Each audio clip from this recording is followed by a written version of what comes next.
Hello दोस्तों, स्वागत है आपका एक बार फिर से। जहां पर आज हम बात करेंगे कैसे हमें समाज में कुछ भी करने के लिए रोका जाता है और किस तरह से क्रिएटिव लोगों का ब्रेन वॉश होता है। इन्हीं बातों को डॉन मगिल रूज ने अपनी बुक द फॉर एग्रीमेंट में बताया है। चलिए दोस्तों, इसे समझते हैं, जिसे ऑथर ने 2 भागों में डिफाइन किया है। सबसे पहले ऑथर पूछते हैं कि आपको पता है आपकी कैपेसिटी कितनी है?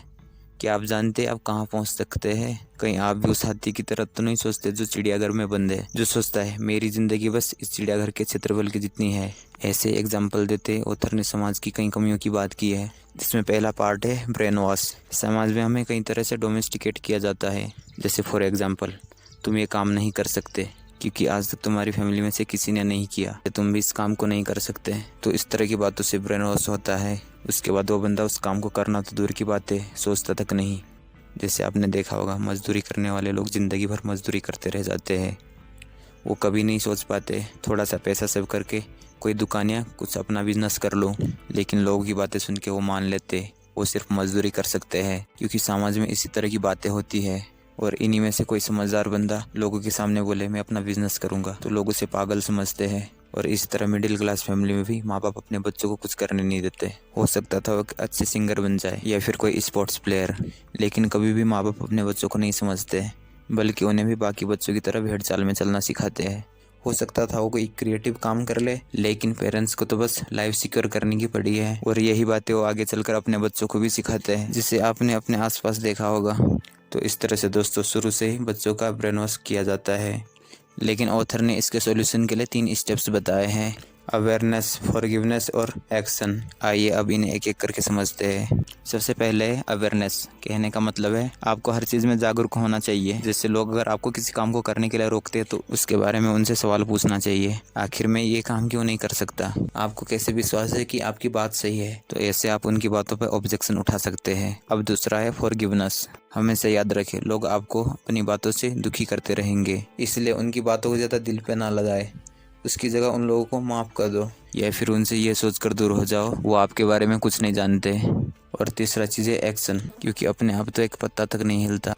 तो इन बातों को समझो, कुछ किए बिना आपको सफलता नहीं मिलेगी, क्योंकि यही आपका भविष्य बदलने वाला ब्रह्मास्त्र है जो आपको कामयाब बनाएगा। क्योंकि लोगों का काम है बोलना, वो आपकी आलोचना करते रहेंगे, लेकिन एक्शन ही आपको सफल बनाएगा। अब दोस्तों, ऑथर ने दूसरे पार्ट में इन समस्याओं के लिए 4 एग्रीमेंट दिए हैं, जिसमें पहला एग्रीमेंट है हमेशा अपने वादे के पक्के रहें। जैसे आपने किसी का काम करने का वादा किया है तो पहले उसे करके दिखाओ, क्योंकि आजकल सिर्फ हवाबाजी करने वाले दोस्त बनते हैं, जो सही टाइम में तो साथ होते हैं लेकिन बुरे टाइम में भाग जाते हैं। तो ऐसी सिचुएशन से पता चलता है वो दोस्त विश्वास लायक है या फिर नहीं। तभी ऑथर कहते हैं हमेशा याद रखो, अच्छा दोस्त वही होता है जो बुरे वक्त में काम आए, ना कि खुशियों में। तो ऐसे अगर किसी का प्रोजेक्ट लेते हो उसे पूरा करना सीखो, और गलती होने पर उसे मान भी लो, ना कि ईगो बीच में लाओ। और ना दूसरों की कमियों में जज करो, बल्कि मान लो हर किसी में कुछ ना कुछ कमी होती है। उनकी कमी देखने की बजाय उनकी खूबियाँ देखो और उनकी तारीफ करो, क्योंकि कोई भी दूसरों की तारीफ करके छोटा नहीं होता। क्योंकि समझने वालों के लिए दूसरों की खुशी में ही अपनी खुशी होती है। अब दूसरा एग्रीमेंट है, कभी भी किसी बात को ज़्यादा सीरियसली मत लो, क्योंकि हर झगड़े की जड़ बातों को सही से ना समझना होता है, जिससे कई बार लोग नाराज़ हो जाते हैं। जैसे एग्जाम्पल, घरों में बहू पति से सास की शिकायत करती है, और इसी तरह ऑफिस में कलीग्स एक दूसरे की चुगली करते हैं। इसलिए किसी भी बात को ज़्यादा सीरियसली मत लो, बल्कि उस बात को मजाक में उड़ा दो। अगर वो नाराज़ होने वाली बात करता है तो समझो वो थोड़ा ना समझ है, और अपने दिमाग में सोचो कि आप उन बातों से छोटे थोड़ी ना हो जाओगे। अब आप ही सोचो, अगर कुत्ता हाथी की आलोचना करेगा तो क्या हाथी छोटा हो जाएगा? क्या वो कुत्ते की बात सुनकर रोने लग जाएगा? तो यही चीज़ आपको भी अप्लाई करनी है, आपको भी समझना है, क्योंकि ऐसी बातों को पर्सनली लेने का कोई फ़ायदा नहीं है, बल्कि ऐसी बातों को आप खुद छोड़ेंगे तो आपकी लाइफ अच्छी होगी। इससे आप एंजाइटी, स्ट्रेस, डिप्रेशन से भी दूर रहेंगे, और आपके अंदर कोई भी जलन भावना जैसी चीज़ नहीं रहेगी। तीसरा एग्रीमेंट है, कभी भी किसी बात को लेकर अपनी एक अलग धारणा ना बनाए, क्योंकि कई बार हम दूसरे लोगों के लिए अपनी अलग धारणा बनाने लग जाते हैं, और हम सोचने लग जाते हैं कि सामने वाला हमेशा ही हमारे लिए बुरा सोचता है।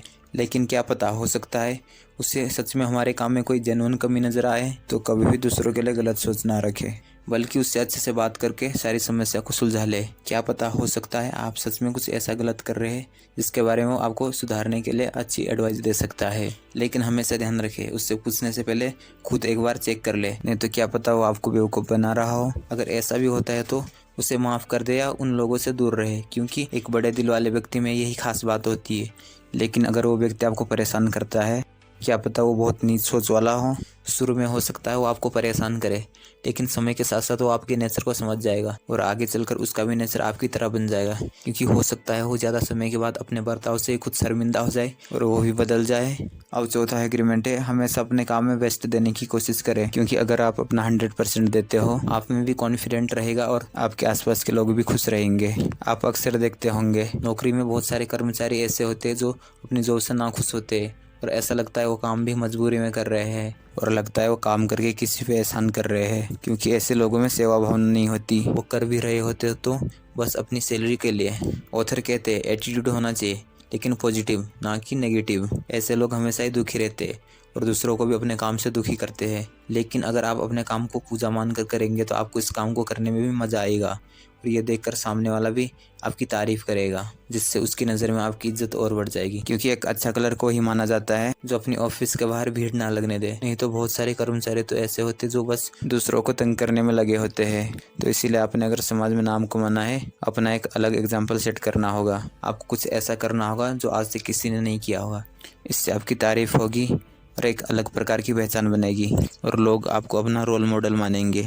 इसी तरह दोस्तों, दुनिया में टाइम की पाबंदी के मामले में जर्मनी देश का कोई भी सानी नहीं है, क्योंकि वहाँ के लोग अपने टाइम को लेकर इतने पाबंद है कि अपने 1 मिनट भी बर्बाद नहीं कर सकते।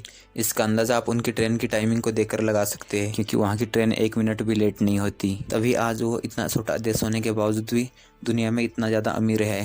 इसी तरह का फॉर्मूला आप अपना टाइम मैनेजमेंट बना के भी अपने आप पे अप्लाई कर सकते हो। तभी आप एक बेस्ट पर्सन कहलाएंगे और अपनी नज़रों में भी और दुनिया की नज़रों में भी आपका सम्मान होगा और लोग आपको मानेंगे। क्योंकि दुनिया में अधिकतर लोग अपना टाइम बहाना बनाने में ही बर्बाद कर देते हैं। लेकिन अगर आप इन सब चीज़ों से दूर रहकर अपनी एक अलग सोच बनाते हो और अपने काम से लोगों को प्रभावित करते हो, तो आप एक अलग प्रकार की दुनिया बनाएंगे जहाँ पर हर कोई क्रिएटिव होगा, जो कुछ यूनिक कर रहे होंगे, जो आने वाले भविष्य को बदल कर रख देगा। बस दोस्तों, इतना ही था इस बुक समरी में। आशा करता हूँ आपको ये बुक समरी पसंद आई होगी। अगली वीडियो आप किस टॉपिक पे चाहते हैं कमेंट करके ज़रूर बताना। तब तक के लिए धन्यवाद। मिलते हैं हमारे नेक्स्ट वीडियो में।